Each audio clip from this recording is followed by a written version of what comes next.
Sampai sini bisa dimengerti? Ada yang mau protes silakan, ada yang mau nambahi silakan. Saya mau bertanya boleh? Silakan. Ya, terima kasih. Saya tanya singkat saja. Sebagaimana yang saya sampaikan di dalam lecture tadi, ada pertanyaan saya adalah pertama, Roh Kudus itu di dalam Islam adalah gelar ataupun nama lain daripada malaikat Jibril. Itu di dalam Al-Quran. Dan apakah di dalam kitab Anda, di dalam originalnya, menyebutkan Roh Kudus atau Ruach HaKodes? Kalau disebut Ruach HaKodes, kenapa tidak menggunakan Ruach HaKodes? Apakah Anda takut digempur oleh orang Yahudi, sehingga dengan mudah Anda menggunakan Roh Kudus yang ada di dalam Al-Quran? Silakan dijawab. Terima kasih. Jawabannya gampang. Roh Kudus bahasa Indonesia, Ruach HaKodes bahasa Ibrani. Kalau saya ngomong dengan orang yang punya intelektualitas tinggi dan ngerti Alkitab, kita pakai Ruach HaKodes tidak masalah. Tapi kalau saya ngomong sama orang Indonesia, transliterasi terjemahan dari Ruach HaKodes itu adalah Roh Kudus. Ruach HaKodes ki Roh Kudus podo ae, Pak. Ruach HaKodes bahasa Ibrani, Roh Kudus bahasa Indonesia. Silakan teman-teman jawab. Coba Dave, benar apa keliru apa betul?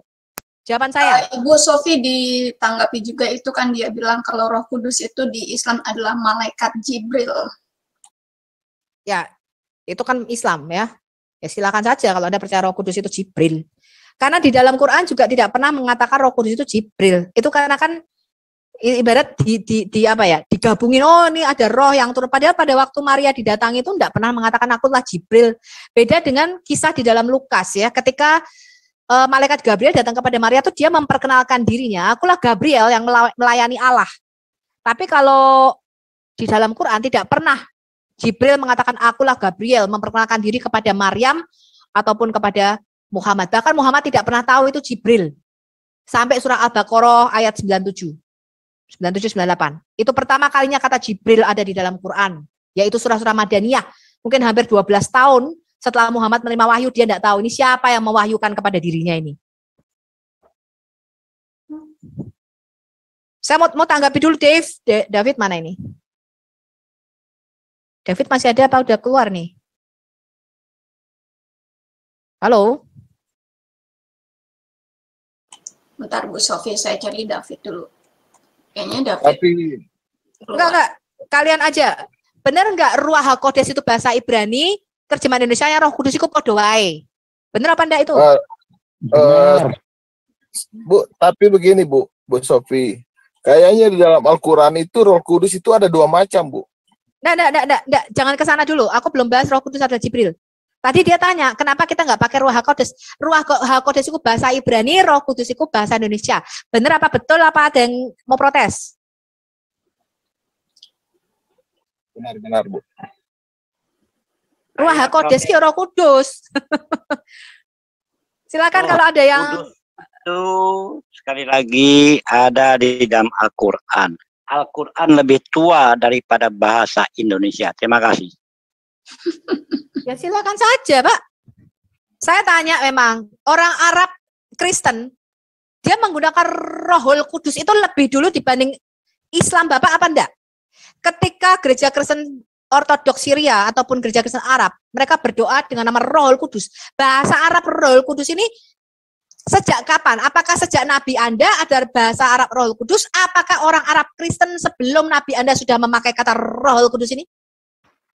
Sebelum datangnya Rasulullah tidak ada yang menyebutkan Roh Kudus. Lihat sejarahnya, jangan ada. Terima kasih. Kalau sejarahnya malah ada, Pak. Ini orang saya suruh tanya ya, baca Pak. Al-Quran, Alkitab bahasa Arab itu. Orang sidangnya Arab itu. Kristen itu sudah memakai kata Rohul Kudus sebelum Nabi Anda nongol. Nabi Anda belum lahir saja sudah ratusan tahun orang Arab Kristen pakai Rohul Kudus. Katakan itu Injil ya, yang dikatakan Injil berbahasa Arab itu abad ke-8. Paham? Saya tanya, Baca. orang Arab Kristen itu sudah ada sebelum zaman Nabi Anda enggak? Saya tanya kitabnya ditulis Saya pada nggak abad ngomong berapa? kitab, Pak. Nanti saya tunjukkan inskripsinya. Orang Kristen sudah memakai kata al-ilaha, ya, bahkan mereka mengalami bismi ab, wal ibni, wal rohul kudus, ilaha wahid, itu sudah zaman sebelum Nabi Anda lahir aja mereka sudah menyebut rohul kudus. Karena itu bahasa Arab, Pak, netral. Ya, sebelum Nabi Anda nongol, mereka sudah pakai rohul kudus. Kalau orang Ibrani ya terserah mau pakai ruah kodes sama. Nabi Anda itu orang Arab atau orang Yunani? Apa orang Yahudi? Silakan dijawab. Pak, Alkitab kita ini kan diterjemahkan, Pak, ke bahasa Indonesia. Bahasa Indonesia itu kan menyerap. Jadi nggak masalah. Karena orang Arab Kristen itu pun orang Ibrani atau orang Arab. Itu aja simple. Yesus itu orang Ibrani dong. Masa Yesus orang Kenapa Anda tidak bangga dengan orang Yahudi?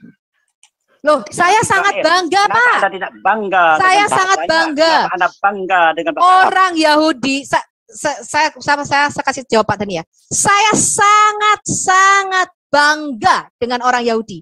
Orang Yahudi menguasai 70% perekonomian dunia, termasuk Bank Indonesia.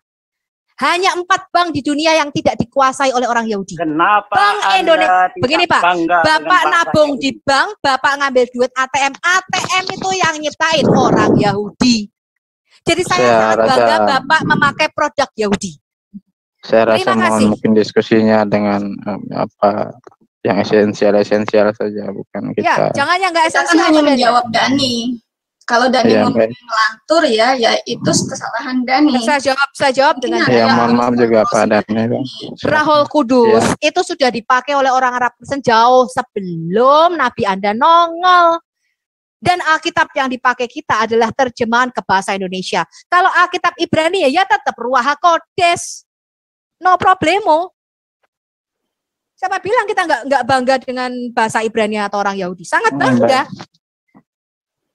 Uang Anda itu dicetak karena emasnya Yahudi.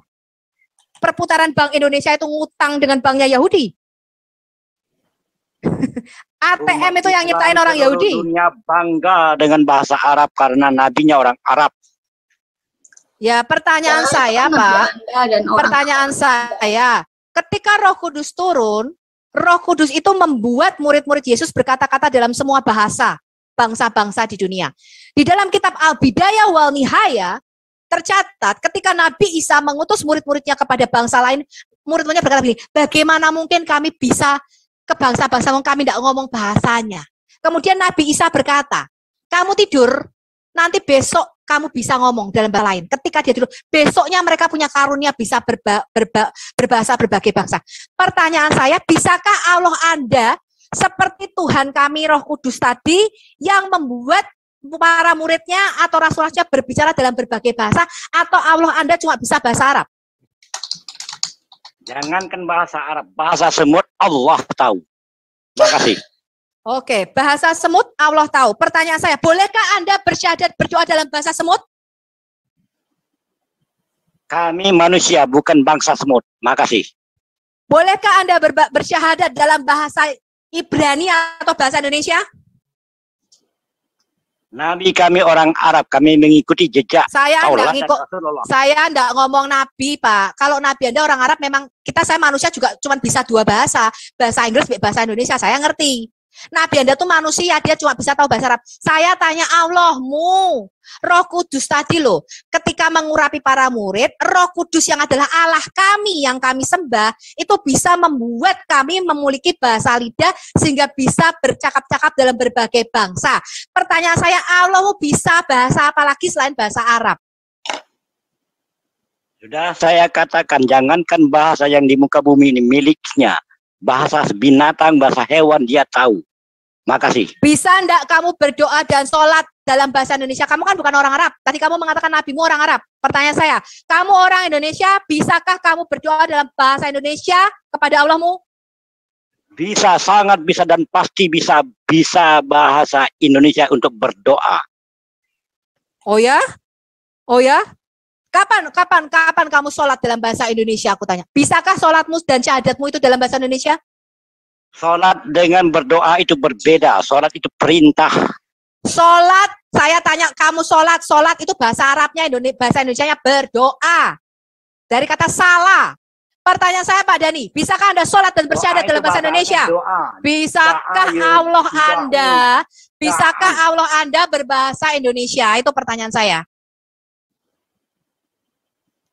Seluruh bahasa, jangankan bahasa Indonesia. Kalau Allah Anda bisa bahasa Indonesia, kenapa Anda sholat dan bersyahadat dalam bahasa Arab? Pertanyaan saya bukan itu. Bahasa di muka bumi ini. Roh Kudus yang adalah Allah kami dan Tuhan kami, ketika dia mengurapi kami, maka Roh Kudus yang kami sembah ini, dia bisa membuat kami memiliki karunia berbahasa-bahasa bangsa-bangsa lainnya. Anda tadi sudah buka Kisah Rasul 2. Pertanyaan saya, Allahmu bisa bahasa apa selain bahasa Arab? Bahasa hewan saja bisa dialihkan bahasa. Apalagi bisakah kamu yang orang Indonesia sholat dan syahadat dengan bahasa Indonesia? Bahasa malaikat juga bisa. Bisakah orang Inggris syahadat dan sholat dengan bahasa Inggris? Kami diperintahkan untuk. Ya sudah, berarti Allah tidak bisa bahasa lainnya selain bahasa Arab. Dani, saya mute ya. Ini Lindsay. Dani, saya mute ya. Karena pertanyaan dan argumentasinya tidak bermutu. Silakan Pak Sumarlin. Saya lebih suka dengar Pak Sumarlin daripada ocehan Dani yang tidak punya mutu. Silakan Pak Sumarlin, saya unmute. Ya, terima kasih banyak Ibu. Ya, saya berharap untuk saudara-saudara kami yang kaum muslimin di sini, kita mencoba berdiskusi dengan baik, bukan untuk saling tuding menuding, menang-menangan dan sebagainya macamnya, bukan.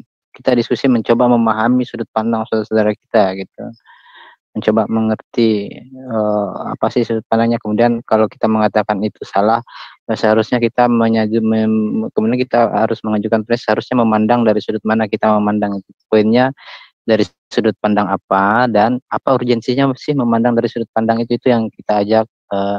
Saya dari saya pribadi, teman-teman muslim, saudara-saudara apa yang Kristiani, untuk seperti itu supaya Indonesia ini damai lah, tidak apa namanya saling ya seperti ini terjadi di media-media itu. Itu aja sih dulu untuk sementara Bu. Ini tadi Rantai Perak mau bicara, silahkan Rantai Perak. Oh iya, shalom semua ya. Saya cuma menambahkan apa yang dikatakan apa tadi ya, untuk menjawab Bapak Dhani tadi, itu kan sudah dibacakan tadi di Kisah Para Rasul 2. Itu mereka sampai bahasa Arab kan ada di situ. Nah, itu terjadi waktu apa ya? Di zaman itu murid-murid itu memiliki murid lagi ya. Banyak murid orang-orang Yahudi diaspora, kan waktu itu kan Paskah kan. Jadi mereka harus kembali ke Yerusalem. Ah, itu orang Yahudi akhirnya tidak jadi pulang ya. Mereka itu jumlah mereka banyak sekali itu. Orang Yahudi diaspora ini dari Arab Saudi ada. Ketika mereka sudah menerima pengajaran, mereka tidak langsung pulang, seharusnya mereka pulang. Itu terjadi Kisah Para Rasul, itu diceritakan Kisah Para Rasul, makanya ada yang menjual tanah. Karena itu banyak-banyak orang pendatang dari seluruh dunia ya. Seluruh dunia itu termasuk Arab Saudi. Arab ya, bukan Arab Saudi, termasuk Arab. Di situ mereka mulai diajar oleh murid-murid Tuhan Yesus ya. Ketika mereka mulai diajar murid Tuhan Yesus kan menyuruh mereka mengabarkan Injil ke seluruh dunia. Rupanya mereka sudah mulai nyaman di situ ya, belajar di situ sudah mulai nyaman. Itu memang Tuhan izinkan terjadi memang apa di situ ya, penyerangan-penyerangan terhadap kekristenan. Dari situ termasuk yang orang-orang Arab ini, Yahudi Arab yang datang ke hari raya Paskah itu, ketika mereka sudah dimuridkan, otomatis mereka terjadi kekacauan di Yerusalem, mereka kembali ke Arab. Jadi memang sejak dari abad pertama memang Injil sudah sampai di Arab. Dan kalau Injil sudah sampai di Arab, jelas kan menggunakan bahasa Arab. Mana mungkin Injil di Arab menggunakan bahasa Indonesia. Jadi penggunaan tentang kata Roh Kudus tadi, itu kan Roh Kadus itu kudus kan, Kodes itu kan, Roh Kodes itu Roh Kudus, Sang Kudus. Itu Roh Sang Kudus ya. Jadi memang bahasa itu memang sudah ada di Arab. Itu abad pertama. Islam itu abad ke-7. Jadi sangat jauh sekali kalau penggunaan bahasa. Kalau penggunaan bahasa itu dibilang tadi abad keberapa tadi Bapak Dhani bilang, itu tidak benar itu. Karena memang sejarah di Alkitab menceritakan bahwa murid-murid yang dimuridkan oleh murid-murid Tuhan Yesus ini memang Yahudi diaspora dari terpencari seluruh dunia itu waktu itu datang ke Yerusalem. Jadi memang langsung ke semua bahasa, Injil langsung ke semua bahasa. Karena memang tujuan Tuhan kan bukan untuk menyelamatkan orang Yahudi saja, tapi untuk menyelamatkan seluruh dunia. Itu Tuhan Yesus datang ke dunia. Jadi memang bentuk rancangan Tuhan sejarah ini memang pas sekali. Kalau untuk menyelamatkan dunia berarti untuk seluruh bahasa dunia digunakan. Jadi bukan gimana kalau untuk menyelamatkan dunia pakai satu bahasa. Itu kan akan sulit dimengerti. Jadi kalau Tuhan kita memang Injil diberitakan ke segala makhluk. Jadi memang sejak dari abad pertama.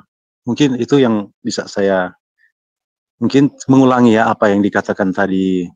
Ibu siapa tadi yang bicara ini? Saya lupa namanya.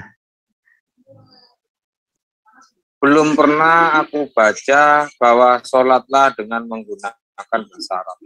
Udah itu. Iya, ya. Udah, Dom? Sudah. Ya, aku mau pendapatnya Pak Petro. Karena Pak Petro ini kan dalam bahasa cukup ahli, lebih ahli ya, jauh dibanding saya. Pak Petro, open your mic please. Pak Petro, dipanggil Ibu tadi Sophie. Ke-mute Ya, tadi, Pak Petro, tadi ada argumen Pak Dani, Pak Petro udah dengar? Coba diulang. Dia mengatakan, mengapa kita memakai kata Roh Kudus? Itu kan dari bahasa Arab, Roh Kudus. Kenapa nggak pakai Ruach HaKodes? Karena katanya Roh Kudus itu Jibril di dalam ini. Dan saya tadi kan berargumen bahwa itu sudah ada orang Kristen Arab juga memakai Roh Kudus. Nah, coba Pak Petro jelaskan. Jadi saya terus terang agak kecewa dengan opini-opini Pak Dani ini yang kita tuakan, yang kita hormati sebagai ulama. Tapi opininya sangat rendah sekali, dalam arti begini. Pak Dani baru bisa mengklaim bahasa Arab itu bahasa Islam kalau itu bersamaan jatuh dari langit dengan Quran, di mana sebelumnya tidak ada bangsa yang menggunakan bahasa Arab. Itu bahasa Arab itu dan bahasa-bahasa lain itu netral, tidak beragama, tidak bertuhan, ya. Jadi sebelum Islam ada, bahasa Arab itu ada. Benar memang harus kita bisa mengerti juga bahwa secara kanonik gereja atau jemaat Kristen itu hanya punya bahasa resmi untuk kitab sucinya, Injilnya itu bahasa Koine, ya. Untuk perjanjian lama itu bahasa Ibrani. Ada beberapa kitab Yesaya itu bahasa Aramaik, tapi itu tetap bisa didiskusikan. Jadi memang dalam kitab suci bahasa resmi dari agama ini adalah bahasa Ibrani dan bahasa Koine. Itu secara kanonik. Tetapi secara pergaulan sehari-hari sama seperti orang Israel yang berdiaspora, mereka menceritakan, mengajarkan Torah mereka di dalam bahasa yang mereka mengerti. Itu makanya yang berkumpul di Yerusalem itu, walaupun mereka itu katanya datang dari segala kolong langit, itu sebenarnya orang Yahudi semua, orang Yahudi yang berdiaspora. Tetapi ketika mereka mendengar para rasul berbicara dalam berbagai bahasa, apa yang mereka dengarkan? Bukankah mereka berbicara dalam bahasa yang kita gunakan sehari-hari di negara kita, di kampung halaman kita, di tempat kita, kan gitu kan? Nah, jadi klaim-klaim akhir-akhir ini saudara-saudara muslim ini yang menganggap bahwa seolah-olah bahasa Arab itu mereka pemegang hak patennya, itu adalah suatu pembodohan bangsa, dan itu tugas kita, tugas saya merasa terpanggil. Mengapa saya selalu mewartakan Injil dalam bahasa Arab dan bahasa Indonesia? Karena saya mau mengajarkan bahasa Arab itu bahasa manusia, tidak beragama, tidak bertuhan, gitu. Orang Kristen bisa menggunakan bahasa Arab, orang Cina bisa menggunakan bahasa Arab, agama Hindu, Buddha bisa berbahasa Arab, bahkan Ka'bah itu pun adalah peninggalan Hindu, gitu. Jadi tidak ada dasarnya. Kalaupun nanti akhirnya Pak Dani, Sri Bagindanya Pak Dani menggunakan bahasa Arab sebagai kitab sucinya, ya itu sah-sah saja. Dan lagian juga yang bisa diklaim oleh Pak Dani sebagai pengguna bahasa Arab Al-Quran hanya bisa berhak di dalam paten konsepnya. Misal, kalau ada orang Kristen mengatakan bahwa Allahnya adalah Tuhannya bernama Allah, Pak Dhani bisa protes, bisa mengajukan dia ke pengadilan karena mengatakan nama Tuhannya Allah. Karena kenapa? Karena itu sudah hak patennya orang Muslim bahwa nama Allahnya adalah nama Tuhannya adalah Allah. Tetapi ketika orang Kristen menggunakan kata Allah, bermaksud itu bukanlah nama Tuhannya, tetapi itu adalah turunan dari kata Elohim, ya. Elohim yang diturunkan ke dialek-dialek Aramaik Allah, ya. Kemudian juga diturun ke dalam bahasa Arab Allah, ya. Baik Kristen Arab, orang Kristen Aramaik, orang Kristen Yahudi, ya, tidak pernah mengatakan bahwa Allah itu adalah nama diri, ya toh. Mungkin Pak Dhani tidak mengerti, ya, bahasa orang Arab, suku Arab, bahasa Arab itu, ya, pada abad ke-7 itu bagian dari dialek dari Aramaik yang termuda, ya. Bahasa Arabnya Sri Baginda itu adalah bagian dari dialek Aramaik zamannya Sri Baginda. Itu sebabnya Sri Baginda banyak mengadopsi istilah-istilah Aramaik dari Kristen Aramaik, seperti contoh Bismillahirrahmanirrahim, ya, dari turunan dari Bismillah walibnil rohul kudus dalam bahasa Arabnya. Jadi seperti saya katakan itu, kembali Pak, dan ini selalu main blunder. Tidak ada juga dalam Al-Quran yang mengatakan bahwa Roh Kudus itu adalah Jibril. Sampai kucing bertanduk Pak Dhani, saya jadi mu'alaf. Kalau ada yang mengatakan dalam Al-Quran dengan pasti bahwa Roh Kudus itu adalah Jibril. Sebaliknya, Roh Kudus itu, ya, Roh Kudus itu adalah Allah, adalah Tuhan menurut Al-Quran. Bagaimana dapatnya? Katanya Roh Kudus itu menampakkan diri kepada Maria dalam rupa manusia yang sempurna, gitu. Dalam surat At-Taubah atau apa, saya lupa, ya, dalam rupa manusia yang sempurna, lalu berbicara kepada Maryam, mengabarkan tentang bahwa dia akan mengandung. Tetapi nanti di surat An-Nisa atau surat Maryam itu dikatakan malaikat. Ingatlah ketika malaikat berbicara kepada Maryam, ya toh? Nah, di satu surat Roh Kudus yang berubah menjadi manusia yang sempurna, di surat lain berubah menjadi malaikat, ya. Lalu ketika terjadi komunikasi, malaikat itu engkau akan mengingatlah, engkau akan namanya Isa Al-Masih, bla bla bla. Apa jawab Maria?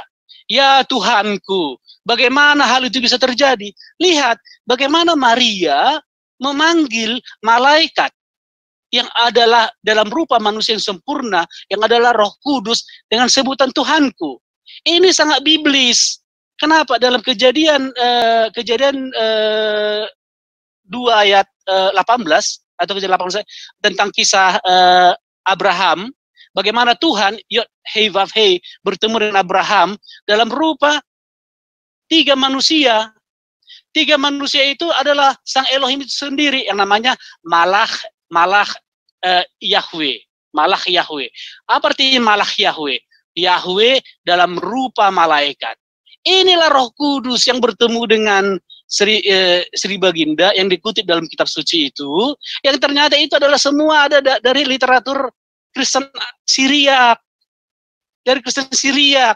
Jadi saya sebagai orang yang mendalami literatur kekristenan, ayat itu tidak bertentangan dengan akidah saya, tetapi diberi arti baru, ya silahkan. Tapi saya sebagai orang Kristen ketika membaca bahwa Allah menyatakan diri kepada Maria dalam rupa manusia yang sempurna, ya, itu adalah Allah itu sendiri, Allah yang berteofani. Kenapa itu saya tahu Allah?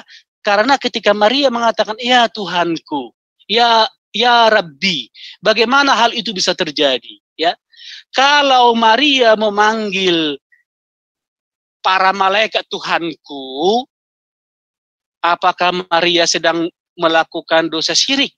Tidak, karena Maria tahu, Abraham tahu bahwa Malach Yahweh itu adalah Sang Yahweh yang menyatakan diri dalam rupa malaikat. Jadi kembali tentang penggunaan istilah-istilah Arab, tidak otomatis bahwa kami merampok milik Anda, itu bukan milik Anda. Tetapi kalau Anda mau mengatakan bahwa Roh Kudus itu adalah manusia, Anda mengatakan itu adalah malaikat, Jibril, walaupun tidak ada, itu terserah Anda. Tetapi kami tidak mengatakan demikian, kecuali kalau kami juga mengatakan bahwa Roh Kudus itu adalah malaikat Jibril. Kamu bisa mengadukan saya ke pengadilan penistaan. Kenapa? Karena saya mengambil konsep Anda ke dalam agama saya. Nyatanya saya tidak mengambil. Anda yang mengambil terminologi saya, terminologi Kristen Arab, lalu mempatenkannya seolah-olah itu milik Anda, dan itu Anda lakukan secara sepihak. Di dunia ini, Pak Dhani, tidak boleh kita kerjakan secara sepihak. Anda selalu dididik melihat segala sesuatu menurut Anda, seolah-olah milik dunia ini milik Anda, seolah-olah bahwa tanah dan negeri ini milik Tuhan Anda. Orang Buddha nggak percaya itu, orang Hindu nggak percaya. Saya tidak percaya, walaupun saya percaya bahwa dunia milik Tuhan saya, tetapi saya tidak boleh mengatakan kamu tidak boleh memiliki dunia ini. Karena apa? Karena Tuhan saya mengatakan bahwa Allah menciptakan matahari untuk orang baik dan orang benar. Allah menciptakan bumi untuk orang baik dan benar. Jadi Allah saya mengajarkan bahwa kita pemilik dari bumi ini. Allah saya mengajarkan bahwa segala sesuatu tidak boleh dilihat dari perspektif saya, tapi perspektif dia. Demikian saya pikir untuk Pak Dhani yang selalu ngaudi. Tadi kita diskusi juga tadi tentang yang agak ribut tadi. Silakan Pak Dhani. Kebanyakan yang mengatakan bahwa bahasa Arab ini adalah bahasa surga. Fakta kenyataan bahasa Arab itu sudah ada sebelum Muslim ada. Ini yang sangat bermasalah. Sehingga tuduhan-tuduhan bahwa kami mencuri kata-kata di dalam Al-Quran itu terjadi. Jadi seenaknya mereka katakan kita ini pencuri, kita ini penjahat, mengambil ayat-ayat mereka, apa semua. Ini yang menjadi permasalahan. Apakah mereka tidak cukup ilmu untuk mengetahui bahwa bahasa Arab itu bukan bahasa agama atau bahasa yang dibuat oleh Tuhan? Itu sudah ada sebelum agama mereka ada. Apakah ilmu mereka nggak sampai di situ? Itu jadi pertanyaan saya. Terima kasih. Saya tambah satu kalimat, dua kalimat boleh? Jadi kalau menggunakan metodologi yang sama sebenarnya, cuman kita tidak akan melakukan itu. Kita lebih pantas mengatakan orang itu ada agama yang mencuri nama Tuhan saya, mencuri nama Alkitab saya, mencuri Injil saya, mengklaim mengatakan menghormati Nabi saya, dikatakan menghormati Bunda Maria, Ibunda Almasih saya, tetapi nanti akan dinikahi oleh seseorang di akhir zaman. Ini apa? Gitu loh.